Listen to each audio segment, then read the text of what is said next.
gente começa analisando o que pode ser esse sorteio das oitavas da Libertadores. Temos a colinha aqui para não esquecer de ninguém, né? Então vamos lá.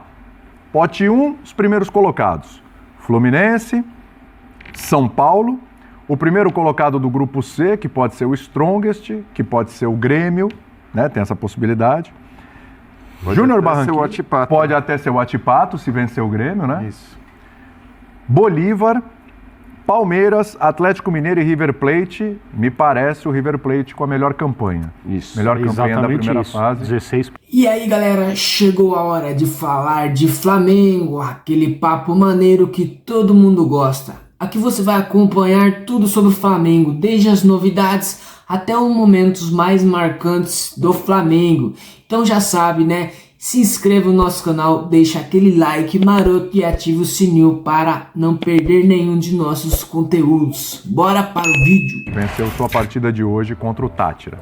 Já entrou a telinha. Pote 2, Colo-Colo, o pior segundo colocado de todos os tempos, impressionante, só 6 pontos, ganhou um jogo só. Tajeres, o C2, que pode ser o Grêmio, que pode ser o Atipato, que pode ser o Strongest, Botafogo, Flamengo, São Lourenço, Peñarol e o Nacional, que se classificou em segundo no grupo do River Plate, certo? Tá, então, esses vão ser os cruzamentos. Vai cruzar o pote 1 com o pote 2, sorteio na próxima segunda-feira, transmissão na ESPN, você vai acompanhar com a gente no Star Plus, 10:01 da tarde, tá bom? Então, na próxima segunda, 10:01, o sorteio, né? Para ficar todo mundo aí de olho aberto e preocupado com o pessoal do pote 2 ali, né, André? Porque o pote 2 ali, a gente já falou, o Botafogo tá no pote 2, o Flamengo tá no pote 2, então talvez sejam os adversários ali que o pessoal mais quer fugir. Ou não, André, tudo bem? Tudo bem, William, boa noite, amigos, uma ótima noite a todos. Antes de falar da classificação do Colo-Colo com 6 pontos, né? Toda vez que um clube brasileiro começa escorregando a fase de grupos da Libertadores, caso, por exemplo, do Botafogo, que o William acabou de mencionar, e o Botafogo poderia ter se classificado em primeiro lugar. Poderia. Alguém fala assim, não, mas já houve classificado com 10 pontos, 9 não sei se dá, com 10 vai dar. O Colo-Colo se classificou com 6 pontos. 6 pontos. Então, não vamos esquecer desse registro histórico. Isso. Nas próximas edições, lembrar que o Colo-Colo se classificou com 6 pontos. É uma situação rara, sim, né? Mas é possível, na mesma fase em que houve um primeiro colocado que fez 16, o segundo com 6 passar a fase seguinte. Bom lembrar que em outros grupos, equipes que fizeram 6 pontos não passaram. E o mais inusitado ainda dessa classificação é que, assim, empatou com o Cerro Porteño em número de pontos, em saldo de gols, vitórias, número de gols pró, gols, tudo. Todos. Foram tirar a diferença justamente no número de gols marcados fora de casa. Exato. Uma loucura. Então, entre os times que estão em segundo, eu acho que o Flamengo é um problema. Por mais que essa fase de grupos não tenha mostrado algo nem próximo do que a gente imagina ser o melhor Flamengo, com o Tite, com essa ideia de jogo, com esses jogadores. O Flamengo fez poucos bons jogos ao longo do ano até agora, não estou falando só da fase de grupos da Libertadores, mas em especial essa fase de grupos da Libertadores 2024 mostrou um Flamengo com muitos defeitos de jogo mesmo, né?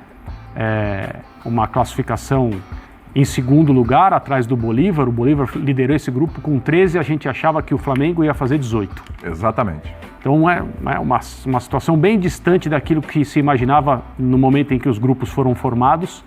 O Flamengo entra em segundo e não é aquela coisa assim, mas de uma hora para outra esse time pode se acertar e aí o problema vai ser de quem no sorteio tiver o Flamengo como adversário. Tem muito tempo para as coisas acontecerem ainda. Mais de 70 dias. E o normal é que o Flamengo, num determinado momento, atinja um nível de competição muito superior ao que a gente viu até agora. Isso é o normal. E eu não estou com isso dizendo que o Flamengo vai dar absolutos espetáculos estéticos, né? As pessoas vão lembrar de 2019 e não vão falar mais com saudosismo a respeito daquela temporada. Não é disso que eu estou dizendo, que eu estou falando. Eu estou falando de um nível de competição de acordo com o que o elenco pode fazer sob o comando dessa comissão técnica. Talvez seja na fase de mata-matas da Libertadores. Talvez seja algo que aconteça um pouco depois, durante o Campeonato Brasileiro. Não é possível que o Flamengo continue jogando como vem jogando, assim, num desempenho ok. Isso. Ou menos do que isso. Né? Não acho que isso vai durar muito tempo. O Botafogo é a mesma coisa. O recado para os outros times que jogam a Libertadores e que se classificaram para a próxima fase já foi dado na reviravolta que o Botafogo apresentou. 0 ponto nas 2 primeiras rodadas. A comissão técnica atual chegou e mudou muito o jeito do Botafogo jogar. E começou a fazer o Botafogo jogar de uma forma que utiliza os jogadores, né, que o Botafogo tem no seu elenco da melhor maneira. E eu até achava que o Botafogo, chegando na última rodada com chance de ser primeiro colocado, seria de fato o líder do grupo. Mas do ponto de vista prático, pensando também que as coisas vão demorar muito, nós somos de mais de 2 meses para essa competição voltar a estar em ação, eu espero que o Botafogo melhore também, eu acho que é o normal. Essas 2 equipes vão criar um problema para o sorteio, porque são times que provavelmente deveriam estar do outro lado para enfrentar os segundos colocados. E alguém vai se arrepender de ter ganhado o grupo, eu creio, no caso de ser adversário do Flamengo e do Botafogo. Outro que pode complicar também ser pote 2 é o Grêmio, né? A gente está falando aqui, o Grêmio ele pode ficar em segundo lugar no grupo. E é engraçado porque aí são 3 times com características completamente diferentes, né? Você vê um Flamengo que está numa atuação ok, esse é o momento, né? Vamos ver daqui a 70 dias. Um Botafogo que avançou mais do que o esperado pelo pouco tempo de trabalho do treinador, né? Um time que já está entregando um pouquinho mais do que a gente imaginava. E um Grêmio que talvez o tempo faça bem. Um Grêmio que acabou de voltar de uma parada forçada, que não queria. Voltou muito bem. Voltou muito bem, mas tem uma questão física, tem a questão mental dos jogadores também. Daqui a 70 dias, pode estar num nível melhor também. Então são 3 clubes com momentos distintos por situações diferentes. Um é troca de treinador, outro por causa de uma tragédia, o outro porque o trabalho ainda não engatou como gostaríamos, né, como a gente gostaria de ver. E que, de acordo com sua característica, cada um com a sua característica, são os que mais podem causar problema para quem ficou em primeiro lugar. E é o que o André falou. A pessoa olha, se arrependimento matasse, eu preferia ficar em segundo. Não, então, mas aí... boa noite, William, boa noite, companheiros, mas é bom lembrar que no outro pote você tem River Plate, Atlético, Palmeiras, Fluminense, São Paulo, então... Pode dar um River Plate, a melhor campanha, o River Plate pega o Flamengo, tchau pro River Plate. É claro que é melhor ficar em primeiro, porque a chance de você pegar um time mais forte, ela é bem menor. E você decide em casa, que a gente conseguiu citar 2 do pote 2 com uma força. Ainda acho que o Grêmio vai ficar em primeiro, o Grêmio pode ficar em primeiro com uma vitória e um empate. Ele não precisa ganhar os 2 jogos, então ele pode empatar com o Atipato e vencendo o último jogo por 2-0, se não me engano, já é o suficiente para que ele supere o The Strongest, que teve 10 pontos, é o líder da chave com 10 pontos, então não é uma campanha tão insuperável assim. Então acho ainda que o Grêmio vai ficar do lado mais forte, enfim, no pote mais forte. O que me chama atenção, assim, olhando para o começo da Libertadores e olhando para as oitavas de final, é o fato de que a gente não conseguiu mudar muito os critérios que a gente tinha em relação a favoritos, maiores ou menores forças. Quer dizer, não teve ninguém que chegou atropelando, ninguém que tenha tido um desempenho que a gente fala, caramba, o que esses caras estão jogando vai ser difícil segurar. Talvez o Atlético tenha sido esse time num determinado momento, antes da penúltima rodada, mas o Atlético já era visto como uma das maiores forças dessa Libertadores. O futebol do Flamengo não justifica que se olhe para o Flamengo como essa força toda, mas ele é essa força, ele é essa potência. Pelo que o André falou, é muito provável, e tudo bem, vamos considerar que a gente fala isso todo ano do Flamengo, né? E falamos o ano passado também, aí chegou o confronto contra o Olímpia e o Flamengo caiu. Mas é normal que você espere muito mais do Flamengo por esse elenco absurdo e tão forte que tem.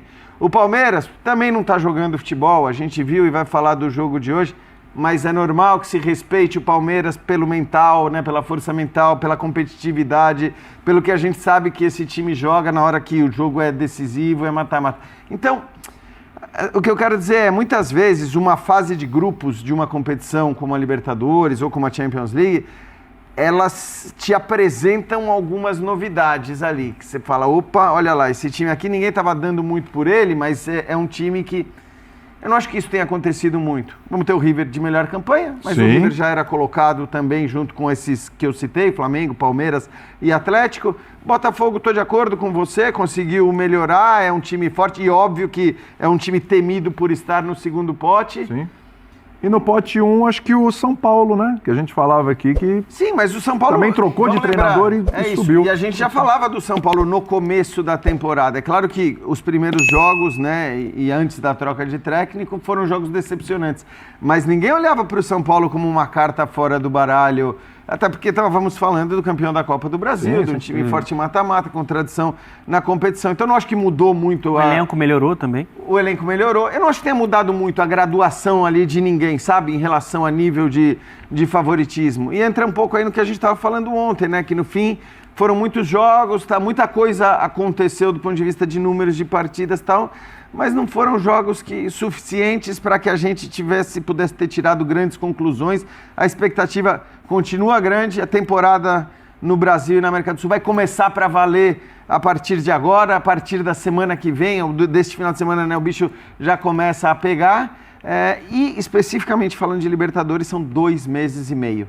Quer dizer, qualquer previsão que a gente queira fazer... É hoje. É assim, 2 meses e meio é uma enormidade, sobretudo no futebol sul-americano, as coisas mudam, a gente vai ter mercado, né? A gente vai ter saída, vai ter chegada de jogadores, então eu acho que a gente vai estar pronto para falar dessas oitavas de final ali na semana, né? Umas 2 semanas antes a gente já pode fazer mais prognósticos. Você vê como as coisas são, né? O Fabrício Bruno ia deixar o Flamengo, já não vai deixar, já vai ficar. O Palmeiras até lá tem o retorno do Dudu, vai ter a chegada do Felipe Anderson, acho que o Atlético não vai perder ninguém, acho que o Palmeiras está perdendo o Endrick, né? O Fluminense vai ter a chegada do Thiago Silva, talvez o Galo, o Bernard. Vai ter a recuperação de alguns jogadores também. É o que eu falei, o Galo não deve perder ninguém, o Flamengo não deve perder ninguém, o Palmeiras não deve perder ninguém, está perdendo o Endrick, mas aí tem a Copa América e a gente vai ver como serão esses atletas na Copa América. Tomara que não, mas se alguém se lesionar aí já é um prejuízo para o retorno, então tem muito... Além da parada, tem muita coisa acontecendo no meio dessa parada da Libertadores que pode trazer prejuízos ou pode trazer algum tipo de lucro para essas equipes. Qual foi a tua decepção da primeira fase? Dos classificados, quem mais acha que ficou devendo e quem você acha que te surpreendeu, Breiler? Tudo bem? Pegou, você vê que ele te jogou despreparado, hein? Pode pensar? Achou que eu ia ficar cozinhando, né? Tá legal, tá tudo bacana hoje, tá todo mundo classificado. Jogou a bomba no meu colo. Eu posso bater de volta pro lado de Boa cá. Noite para você também, William. Boa noite, Breiler. Boa noite, companheiros. Boa noite. Então, eu vejo que os classificados, pelo menos as principais apostas de título, pelo menos na minha visão, tiveram uma pontinha de decepção. Não decepção, porque estão classificados, mas o torcedor se sentiu frustrado pelo desempenho. E aí o Flamengo, naturalmente, se classificou em segundo, aí uma surpresa até negativa pelo nível do grupo. O Fluminense, como atual campeão, se esperava mais de bola. O Fluminense mostrou pouco, mesmo se classificando. A gente falou sobre a pontuação do Colo-Colo. O Fluminense se classifica com uma pontuação mais que o dobro, maior que a do Colo-Colo, mas sem desempenho. Que sofreu, que tomou gols em todos os jogos no Maracanã, que não conseguiu ser vistoso e ter o mesmo volume de jogo da Libertadores do ano passado. Não teve um jogo como aquele contra o River para dizer, opa, esse é o campeão da América, esse é o time que vai lutar pelo bicampeonato. Então, nesse aspecto, ainda está devendo. E do lado do Palmeiras, a gente pode discutir, esse Palmeiras do Abel a gente já viu em outros momentos oscilar, esse time que, de certa forma, até no Brasileiro estava dado como morto, reagiu e bateu campeão. A gente sabe que o Palmeiras vive essas fases, mas até por ter Estevão, o Endrick na última dança, na despedida, no que poderia apresentar, também um Palmeiras abaixo. Então esses 3 times, dá pra gente olhar e, legal, classificados, é outra competição a partir do mata-mata, mas pelo desempenho deixam uma interrogação, como vão reagir, como vão dar liga no segundo semestre. Então por tudo isso eu vejo não como uma decepção completa, uma frustração, mas um pezinho atrás. O Galo foi uma grata surpresa sob o comando do Milito, emplacou 12 jogos consecutivos sem Foi a perder. segunda melhor campanha o Galo, hein? Os 15 pontos. Foi a segunda. O River primeiro, 16, porque Atlético 15. o Palmeiras acabou empatando, o São Paulo ganhou do Tajeres, que poderiam, né, superar o Atlético, e o Atlético acabou ficando com a segunda melhor campanha. Ele só não decide em casa se ele cruzar com o River Plate. E para o Galo, esse é um grande trunfo, porque a química com a Arena MRV tem mudado, o torcedor ali já está pegando uma cultura nova de estádio. O Galo, em 2013, venceu aquela Libertadores virando jogos no Independência, jogando em casa. Então é um grande trunfo para o Galo e principalmente chamou atenção pelo desempenho. O Atlético, sim, por mais que tenha oscilado, até durante os jogos, contra o Peñarol em casa, depois de abrir 3-0, toma 2 gols, mas foi um time muito consistente em termos de jogo. Então, por isso, eu coloco o Atlético como uma grata surpresa da primeira fase, pelo desempenho e por esse mesmo critério, eu vejo que há uma pontinha de frustração para Fluminense, para Palmeiras e principalmente para o Flamengo. A tela que o pessoal está vendo aí é a classificação geral, ou seja, dos primeiros colocados os melhores. Então o River ficou com a primeira colocação geral, o Atlético em segundo, o Palmeiras em terceiro, no saldo de gol supera o Fluminense, que teve a mesma pontuação. Ali 3 equipes com 13 pontos, o São Paulo no saldo supera o Bolívar e o Tajeres, e o Peñarol ali com 12 pontos, o pior dos primeiros colocados, né? É ruim dizer, o pior dos primeiros, foi um time que evoluiu muito, né, da última temporada para a atual. Exatamente, trabalho do Aguirre lá, hein? 7 de saldo a equipe do Peñarol. E para você, quem ficou devendo, mesmo classificado, quem está muito abaixo daquilo que ainda pode produzir e quem te surpreendeu aí, de repente, no decorrer até dessa primeira fase? Boa noite, William, Boa noite, amigos, Ludan. né, fã de esporte. Boa noite. Acho que muita gente ficou devendo. Muita gente. Quando a gente olha aquela lista ali, É. das 5 melhores campanhas, 4 são de clubes brasileiros. Sim. Acho que isso retrata bem a diferença econômica que hoje a gente está vendo na Libertadores. Hoje eu só consigo enxergar o River Plate como um intruso para ser campeão. Como tem tirando sido, o né? brasileiro. Tem sido o River sido Plate. assim. Mesmo assim, a gente está falando aqui de uma Libertadores em 2024 que ninguém sobrou. Está tudo em aberto. Óbvio que todo o trabalho que está sendo executado vai ser muito importante para a reta final. Mas é um outro campeonato, um outro cenário, como o Jean falou. Você pode ter mudança de técnico, você vai ter jogadores saindo, jogadores chegando e alguns de peso, como o Felipe Anderson no Palmeiras, o Thiago Silva no Fluminense, o Bernard no Galo. Muita coisa vai ser modificada. O Flamengo pode também conseguir, por exemplo, reforçar esse lado direito, que é uma questão. Precisa. A série do Fabrício Bruno, economicamente, pode ser algo que vai pesar para a máquina girar, que seria um lucro muito grande, mas tecnicamente eu tenho certeza que o Tite está feliz com a notícia, tanto que ele falou que não gostaria de perder. Sim. Mas assim, decepção, assim, o Flamengo estava em um grupo fraco e não foi o líder desse grupo.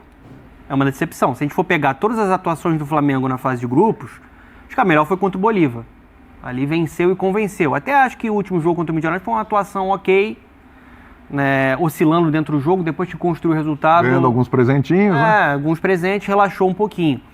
Mas você viu um crescimento quando a corda apertou. Eu acho que nessa reta final teve uma certa melhora de rendimento com o Tite. O Palmeiras, apesar da pontuação alta, me decepcionou muito o nível de jogo. Não só na Libertadores, em 2024. Acho que é um time, a gente vai falar mais sobre o Palmeiras, mas é um time que está meio que numa transição, numa renovação.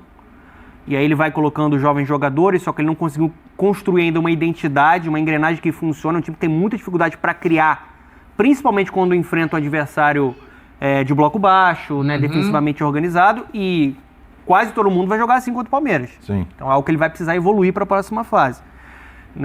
O Fluminense também é um time que a gente esperava, ainda mais por ser uma equipe do Fernando Diniz em um outro estágio.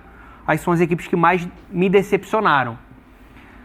De ponto positivo, eu coloco os 3 brasileiros que tiveram uma história semelhante, que é de novos técnicos chegando. Acho que o São Paulo evoluiu muito com o Zubeldia. Já era um elenco qualificado, mas não teve um encaixe ali com o Carpini. Um início bom, depois se perdeu. Você vê hoje o time do São Paulo em campo, mesmo quando ele gira ou quando muda o esquema tático, você tem uma ideia. O time tem uma organização. Né? E ele conseguiu vencer um jogo complicado contra um adversário competitivo, que é o Talheres. Então você vê que é um time que avançou com o Zubeldia. Botafogo nem se fala, com o Arthur Jorge, outro time que tem também um dos melhores elencos para mim do país e agora está colocando isso em campo. Tem muita coisa a evoluir, mas não dá nem para comparar o que o Botafogo entrega hoje com o que não entregava com o Thiago Nunes. E o Atlético, acho que é o principal destaque. Apesar da oscilação de um Atlético que precisa melhorar, principalmente nos jogos fora de casa, a gente viu isso na Copa do Brasil, contra o Sport, a gente viu isso também na Libertadores, quando fez um jogo muito ruim contra o Peñarol. Se a gente fosse colocar o time que mais se destacou em um futebol bem elaborado ofensivamente, com ideias, em uma equipe que foi transformada com o Milito, eu colocaria o Galo. Acho que a gente teve pílulas de um bom futebol do Atlético nessa Libertadores, apesar da oscilação. A forma como ele encaixa o Scarpa, né? No último jogo ele jogou mais como ala pela esquerda, mas se encaixou muito bem, dando certo ele pela direita, as inversões para buscar ele vindo para bater no gol. Quem sabe recuperar o Pedrinho, né? Sim, Pedrinho pode ser um cara a se recuperar. O Arana é um jogador que foi muito potencializado pelo Milito, né? Pela liberdade que ele tem ali. Então acho que São Paulo, Botafogo e Galo evoluíram muito a partir da chegada dos seus técnicos. E quem está devendo, Palmeiras, Fluminense e o Flamengo pelo que a gente espera de rendimento, né? Não estou falando sobre show, mas de um jogo mais organizado, né? De um jogo melhor conectado ali dentro de campo coletivamente. A gente, quando começa a Libertadores, os favoritos e tal, não sei o que, geralmente a gente tem colocado Palmeiras e Flamengo, né? E aí vem os outros. Talvez o River, ali próximo, mas não na mesma prateleira. O Atlético, quem sabe, no começo dessa temporada estava com o Felipão ainda e tal. E tem as mudanças de treinadores, coisas que a gente está falando do que pode acontecer em 70 dias, muita coisa já aconteceu no período da fase de grupos, né?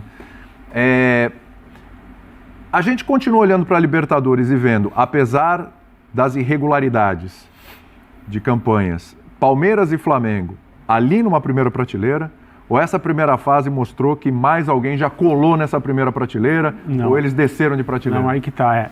Em termos de futebol apresentado, não só pelas pontuações, mas o River Plate e o Atlético Mineiro, eles já devem ser considerados, por jogo jogado, o que eles fizeram até agora, primeira prateleira. E o Flamengo não. O Flamengo, pelo mesmo critério, não. Não se discute o potencial do Flamengo e o que o Flamengo pode fazer. Mas a primeira fase, a fase de grupos do Flamengo, não é uma fase de primeira prateleira do continente. Tanto que o Bolívar ficou à frente em pontos.